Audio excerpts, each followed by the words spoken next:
আসসালামু আলাইকুম এভরিওয়ান। বিয়ের বাঁধন গল্পের 10 নম্বর পার্ট। তো আর বেশি কথা না বলে চলুন গল্প শুরু করে দেই। আহান কিছুদিন ধরে লক্ষ্য করছে ফারহার আচরণে অনেকটা পরিবর্তন এসেছে। আগে যেভাবে কথা বলতো এখন আর তেমন করে না, ফোন দিলেও রিসিভ করে না। ইতিমধ্যে সে 3বার ফোন দিয়েছে কিন্তু প্রতিবার নিরাশ হয়েছে। অন্যদিকে আজ ভার্সিটিতে ফারহা, আয়াত, তানিয়া আর রুদ্র সবাই মিলে মাঠে গোল হয়ে বসে আছে। হালকা বাতাস বইছে, চারপাশে একরাশ নীরবতা। এই সময় ফারহার ফোনটা বারবার বেজে উঠতে থাকে।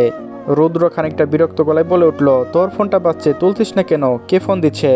ফারহা একটু চুপ করে থেকে লিপি কণ্ঠে বলে জবাব দিল, কেউ না, কল ধরার প্রয়োজন নাই, তাই ধরছি না, বাদ দে এসব কথা। রুদ্র কৌতূহলী হয়ে আবার বলল, কিন্তু বারবার যে ফোন দিচ্ছে, একবার ধরেই দেখ কে ফোন দিচ্ছে।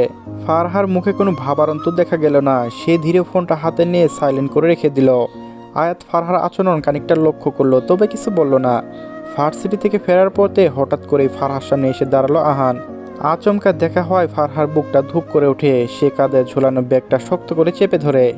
আহানের চোখে মুখে তখন স্পষ্ট রাগের ছাপ, তবে জায়গাটা জনসমাগমন হওয়ায় নিজেকে কষ্টে সংযত রাখে সে।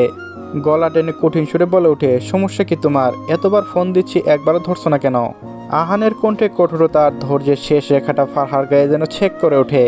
একটু কেঁপে ওঠে সে, তবু নিজেকে সামলে নিয়ে বলে, এমনি ধরছি না। যখন ধরছি না তখন বারবার দিচ্ছেন কেন? ফারহা ঠান্ডা জবাবে যেন আর রক্ত খেলে যায় আহানের শিরায়। দাঁতে দাঁত চেপে মুষ্টিবদ্ধ হাতে সে গুমড়ে ওঠে। কি হয়েছে আমায় বলো, চুপ করে আসছো কেন? ফারহার কণ্ঠ এবার কঠিন। কিছু হয়নি, কিন্তু একটা মেয়ের সঙ্গে এভাবে রাস্তায় আচরণ করার কোনো মানে হয় না, দয়া করে পথ ছাড়ুন। এই কথায় আহান যেন আরও নিজেকে ধরে রাখতে পারলো না। হঠাৎই রাগে অন্ধ হয়ে সে একটা থাপ্পড় বসিয়ে দেয় ফারহার গালে। আশেপাশে মানুষ থাকলে মুহূর্তে যেন সব থেমে যায়। কিছু না বলে গাড়িতে উঠে চলে যায় আহান। ফারহা হতভম্ব হয়ে দাঁড়িয়ে থাকে। এক হাত তুলে গালে হাত ছুঁয়ে দেখে চোখ বেয়ে নেমে আসে অশ্রু। সে কাপা কণ্ঠে ফিসফিস করে বলে, তুমি এত নিষ্ঠুর কেন পৃথিবী? সন্ধ্যার নরম আলো লিভিং রুমের জানলায় পড়ে এক স্নিগ্ধ আবহাওয়া তৈরি হয়েছে। ইব্রাহিম শেখ ও ইহাম শেখ আরাম করে কেয়ারে বসে আলোচনা করছে। সাদের সিঁড়ি দিয়ে নিচে নামছে আয়াত ও ঈশা। নামার সময় ইহাম শেখের কণ্ঠ ভেসে এলো, অনেক তো হলো ভাইজান, অনুভব তো আয়াতকে মেনে নেবে না। আমার তো তাই মনে হয়। তাছাড়া আমার মেয়ের জীবন আছে, আর কতদিন এমন ঝুলন্ত অবস্থায় থাকবে? তাই আমি সিদ্ধান্ত নিয়েছি ডিভোর্সের ব্যাপারে কথা বলতে হবে। এই কথা শোনা মাত্র আয়াতের পায়ের গতি থেমে যায়। চোখে মুখে ছায়া নেমে আসে। ঈশার দৃষ্টি আয়াতের দিকে তাকায়। সে জানে আয়াত অনুভবকে ভালোবাসে, হয়তো নিজের ভয়, নিজের অভিমান আর অনুভবের চুপ করে থাকা, চলে যাওয়া, অনুভবের রাগ, এগুলো তাকে স্তব্ধ করে রেখেছে। অনুভব যখন বিদেশে চলে গেল, আয়াত তার ছবি বুকে নিয়ে কেঁদেছিল। সেই কান্নায় সাক্ষী ঈশা নিজেই। ঠিক তখনই ঘরে প্রবেশ করে আহমিকা শেখ, অনুভবের মা। ইহাম শেখের কথা শেষ করে তার কানে যেতেই যেন পায়ের ব্রেক পড়ে গেল। তিনি থমকে দাঁড়ালেন। এই বিয়েটি তো তারই পছন্দের। শখ করে আয়াতে ঘরে বউ করে।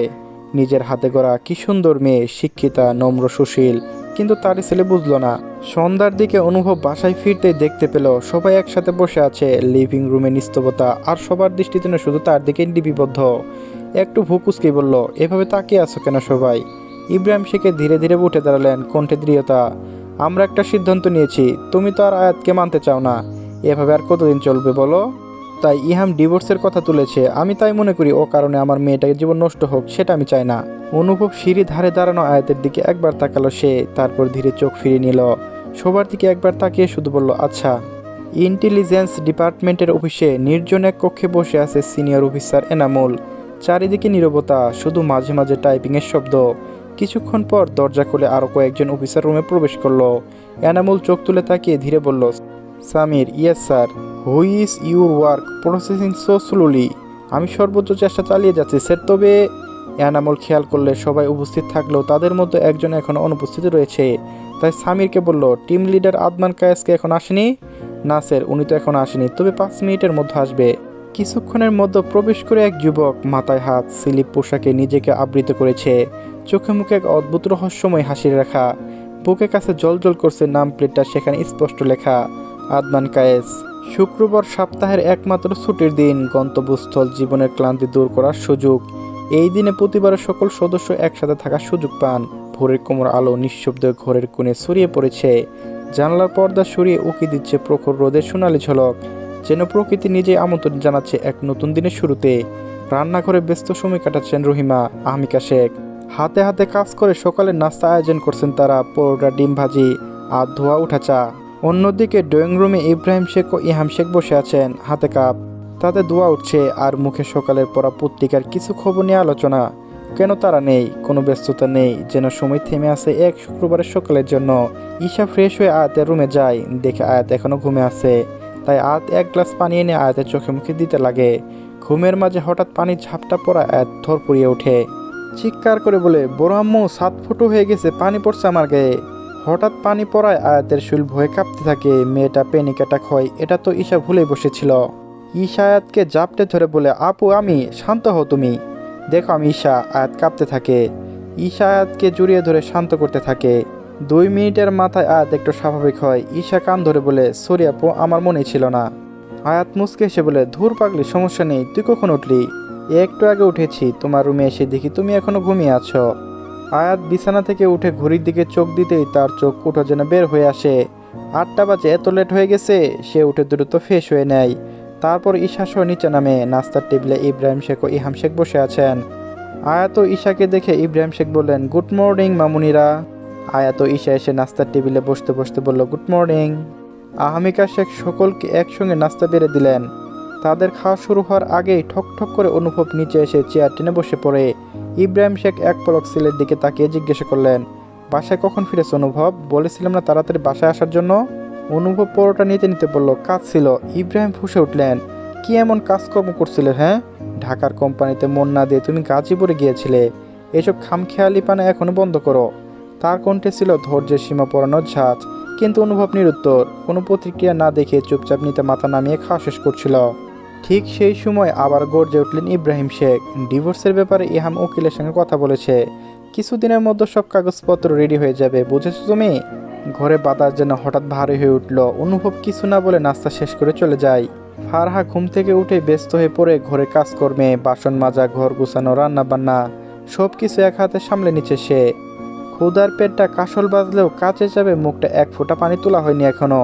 কাজ শেষ করে একটুখানি বসতে হঠাৎ পিছন থেকে তার মামি এসে কয়েকটা ময়লা কাপড় তার দিকে ছুঁড়ে দিয়ে ধমকে উঠলেন, এই নে, এগুলো ধুয়ে শুকাতে দিয়াই, সময় নষ্ট করিস না। ফারহার মাথাটা ঘুরছিল একটু, গলা শুকিয়ে কাঠ, শরীরটা ভালো লাগছিল না একদম। কাত নিচু করে আসতে বলল, মামি একটু পরে দিচ্ছি, শরীরটা ভালো লাগছে না। মামির মুখের রং সঙ্গে সঙ্গে বদলে গেল। আগুনে ফুঁসে উঠলেন তিনি, নবাবের বেটি, কাজ দেখলে শরীর খারাপ হয় বুঝি? নাটক কম কর, না হলে এখনই ধাক্কা মেরে বের করে দেব তোরে। এই বলে ফারহার চুলের মুঠি ধরে টান দিয়ে ওঠেন। ব্যথায় ও অপমানে ফারহার চোখ ভরে গেল জলে। কাপা গলায় বলল সে, মামি আমায় বের করে দিলে আমি কোথায় যাব? মামি তখন যেন আরও স্টুট, যেখানে খুশি যা, আমাদের একটু মুক্তি দে। অভাবের সংসারে তোর মতো উটকো ঝামেলা রাখার সামর্থ্য আমাদের নেই। তোর মামা নিজেই ঠিক মতো চলতে পারে না, তার উপর তোর বোঝা। ফারহা চুপ, দু চোখ বেয়ে নেমে আসে নোনা জল। এই সংসারে সে শুধু একজন অতিরিক্ত বোঝা, এই সত্যিটা আজ যেন আর প্রকট হয়ে উঠল। ফারহার জীবনের ট্রেজেডি শুরু হয় খুব অল্প বয়সে। মা বাবা তাকে ছেড়ে চলে যান না ফেরার দেশে। এতটুকু এক শিশু, অথচ আশ্রয়ের জায়গাটুকু জুটেনি তার কপালে। বাবার অল্প কিছু সঞ্চয় ছিল, তাও নিজের করে নেয় তার চাচা। অথচ এই চাচাই ফারহার অভিভাবক হওয়ার কথা ছিল। ফারহার অসহায়ত্ব দেখে চাচা তাকে গ্রহণ করতে অস্বীকৃতি জানায়। অপরস্ত রেখে দেয় বাবা মায়ের শেষ সম্বলটুকু। 2 দিন ফারহা ছিল তার বাবার বাড়িতে। সেই 2 দিন যেন অভিশপ্ত সময়, ঠিক মতো খেতেও পায়নি, যেন কারো দয়ে পড়ে থাকা এক অনাথ শিশু। এরপর আসে আলো। মামা মাজেদ মিয়া এসে দেখে ভাগ্নির শোচনীয় অবস্থা। এক মুহূর্ত দেরি না করে তাকে নিজের বাড়িতে নিয়ে আসেন। প্রথম দিকে মামি মাইমুনা ফারহাকে আদর করলেও কিছু মাস পরেই তার আসল রূপ ধরা পড়ে। ফারহার ছোট দুটি হাতে উঠে সংসারের যাবতীয় কাজের ভার। ছোট ভুল হলেই তার ফলমার হয়। চিৎকার করে কেঁপে ওঠে ঘর। মামা প্রথমে কিছু টের পাননি, কিন্তু এক সড়ক দুর্ঘটনায় চলন শক্তি হারানোর পর থেকে তিনি অনেক কিছুই দেখতে পান, বুঝতে পারেন, কিন্তু মুখে কিছু বলার শক্তিটুকু তার নেই। নিজের অক্ষমতাকে দহনে যেন পড়ছেন প্রতিনিয়ত। শ্বশুরবাড়ি থেকে সামান্য কিছু সহায়তা এলেই তাতে তা কোনোভাবে চলে সংসার। ফারহা উঠোনে ময়লা কাপড় ধুলছে। হঠাৎ তার ছোট বোন মুহু পাশে এসে দাঁড়ায়, সরল চোখে তাকিয়ে বলে, আপু আসমা তোমায় মারলো তাই না? শুনে ফারহার চোখে আবার জল নামে। বোনের গালে মায়া মাখানো হাত বুলিয়ে সে বলে, ও কিছু না বুঝলি। তারপর ময়লা কাপড়গুলো বুকে জড়িয়ে ধরে ধীর পায়ে চলে যায় ওয়াশরুমের দিকে। নামাজের জন্য ইব্রাহিম শেখ ও ইহাম শেখ ইতিমধ্যে রেডি হয়ে ড্রয়িং রুমে অনুভবের জন্য অপেক্ষা করছিলেন। কয়েক মিনিটের মধ্যে সাদা পাঞ্জাবি পরে মাথায় টুপি ঠিক করতে করতে অনুভব সিঁড়ি বেয়ে নিচে নেমে আসে। রান্নাঘরের দিকে থাকায় আয়াতের চোখ হঠাৎই সিঁড়ির দিকে পড়ে। সাদা পাঞ্জাবিতে অনুভবকে দেখে সে যেন এক মুহূর্তের জন্য থমকে যায়। শুভ্র পোশাকে তাকে আজ যেন আরও বেশি আকর্ষণীয় লাগছিল। চোখ মেলে এক দৃষ্টিতে চেয়ে থাকে তার দিকে। সিঁড়ি থেকে নামতে নামতে অনুভব রান্নাঘরের দিকে চোখ ফেরায়। চোখে চোখ পড়তেই আয়াত নিজেকে গুটিয়ে নিয়ে চোখ নামিয়ে ভিতরের দিকে চলে যায়। নিচে নেমে অনুভব ইব্রাহিম শেখ ও ইহাম শেখের সঙ্গে নামাজের উদ্দেশ্য ঘর থেকে বেরিয়ে পড়ে। আয়াত রান্নাঘর থেকে বের হয়ে সোজা নিজের রুমে গিয়ে দরজা বন্ধ করে দেয়। বুকে হাত দিয়ে লম্বা দম ফেলে মনে মনে নিজেকে দুটো গালি দিল। কেন তাকিয়েছিল ওভাবে সে? তাকে দেখানোর অধিকার হারিয়ে যাচ্ছে। কথাগুলো ভেবে যেন আয়াতের মুখে বিষাদের ছায়া নেমে আসে। তার কিশোরী জীবনে প্রথম প্রেমিক পুরুষ ছিল অনুভব ভাই, এবং তার জীবনে হালালভাবে জড়িয়ে পড়েছিল অনুভবের সাথে। কিন্তু অনুভব তাকে মানে না। আয়াতের দুচোখ পানি চিকচিক করতে থাকে। বিড়বিড় করে বলে, আমায় ভালোবাসলেন না কেন অনুভব ভাই? আমাকে কেন চাইলেন না আপনি? দুপুরে খাওয়া দাওয়া শেষে ঈশা বায়না শুরু করে দিয়েছে সে ঘুরতে যাবে। তাই সে ভাইয়ের কাছে গিয়ে বলে ঘুরতে নিয়ে যাওয়ার জন্য। অনুভব একটু ভেবে বলে বিকেলে রেডি থাকার জন্য। এ নিয়ে ঈশা আয়াতের কাছে বারবার আসছে। আয়াত অনুভবকে যাবে বিদায় আয়াত যাবে না বলে দেয়। কিন্তু ঈশা নাসরবান্দা, সে আয়াতকে ছাড়া যাবে না। শেষমেশ আয়াত হার মেনে রেডি হয়। অনুভব আহানকে বারবার ফোন দিচ্ছিল, কিন্তু আহান সে তো ফোন পাচ্ছে না। তাই সে রুবায়েতকে ফোন দেয় রুহানিকে নিয়ে আসার জন্য। তারা প্ল্যান করে খোলামেলা কোথাও ঘুরতে আসবে। এই ব্যস্ত শহরে থেকে কিছু যেন নিঃশ্বাসও কেমন যেন অবন্ধ হয়ে আসে। তাই শহর থেকে একটু দূরে যাবে। বিকেল 4টার দিকে অনুভব রুবায়েত বাইরে দাঁড়িয়ে অপেক্ষা করছিল। কিছুক্ষণের ভিতরে ঈশা আয়াত রুহানি রেডি হয়ে পার্কিং এরিয়াতে আসে। আয়াত একটা গোলাপি রঙের পাথরের সিলিকোয়েন্স কাজ করা 3 পিস পরেছে আর মাথার চুলগুলো ছেড়ে দিয়েছে। হালকার সাথে আজকে যেন অনেক মায়াবতী লাগছে। অনুভব এক পলক আয়াতের দিকে তাকায়, কিন্তু তার মাঝে কোনো রূপ প্রতিক্রিয়া দেখা যায় না। ঈশা রুবায়েতকে দেখে চোখ ফিরিয়ে নেয়। তার মনে কোনো কথা নাই, হাহাকার কাজ করে। তবে মুখে হাসি রেখা। রুবায়েত অনুভবকে বলল, মেয়ে মানুষ মানে লেট। এদের রেডি হতে আটা ময়দা মাখতে 3 থেকে 4 ঘন্টা লেগে যায়। সব কয়টা ময়দা সুন্দরী। অনুভব আনমনে ও স্পষ্টভাবে বলে ওঠে, সুন্দর শুধু ভারী মেকআপ নয়, হালকা সাজে অমায়িক লাগে, যেন সদ্য ফুটা লাল গোলাপ। রুবায়েত বলল, কিছু বললি তুই? অনুভব হসকুচি উঠে তারপর বলে, কই না তো। গাড়ির কাছে আসতে রুবায়েত বলল, তোরা মেয়েরা এমন কেন? আর কি সব আটা ময়দা মেখেছিস? পেতনি লাগছে একদম। তবে তোকে কিন্তু দারুণ লাগছে। রুবায়েতের কথায় অনুভব আর চোখে একবার তাকালো। তারপর বলল, এখানে সময় নষ্ট করা হলে ঘুরতে যাওয়ার দরকার নাই। অনুভবের কথায় সবাই গাড়িতে উঠে পড়ে। আয়াত, ঈশা, রুহানি একসাথে ব্যাক সিটে বসে আর অনুভব আর রুবায়েত সামনে বসে। অনুভব ড্রাইভিং সিটে বসে রিয়ার ভিউ মিররে আয়াতকে একবার দেখে তো গাড়ি স্টার্ট দেয়। প্রায় ঘন্টাখানেক ড্রাইভ করার পর তারা নীলকাব্য রেস্টুরেন্টে আসে। নিরিবিলি প্রকৃতি ঘেরাময় একটা রেস্টুরেন্ট। দূর থেকে পাখির সুমধুর সুর ভেসে আসছে। ঈশা তো গাড়ি থেকে নেমে অনেক খুশি হয়ে যায়। আয়াত আর রুহানিকে বলে, কত সুন্দর জায়গা তাই না? ভাইয়ের চয়েস আছে। ঈশার কথা শুনে আয়াত একটু মুখ বাঁকালো। তারপর ঈশা রেস্টুরেন্টের বাইরে পার্ক এরিয়াতে যায়। রেস্টুরেন্টের আশেপাশে কাপড়রা হাঁটছে, কেউ বা গল্প করছে। রেস্টুরেন্টের পাশ দিয়ে অনেক সুন্দর একটি নদী আছে। ঈশা আয়াত ও রুহানি মিলে এদিকে গিয়েছে ছবি তুলতে থাকে। রুবায়েত অনুভব দাঁড়িয়ে আছে। রুবায়েত অনুভবের কাঁধে হাত দিয়ে বলল, কিছু ভাবছিস তুই?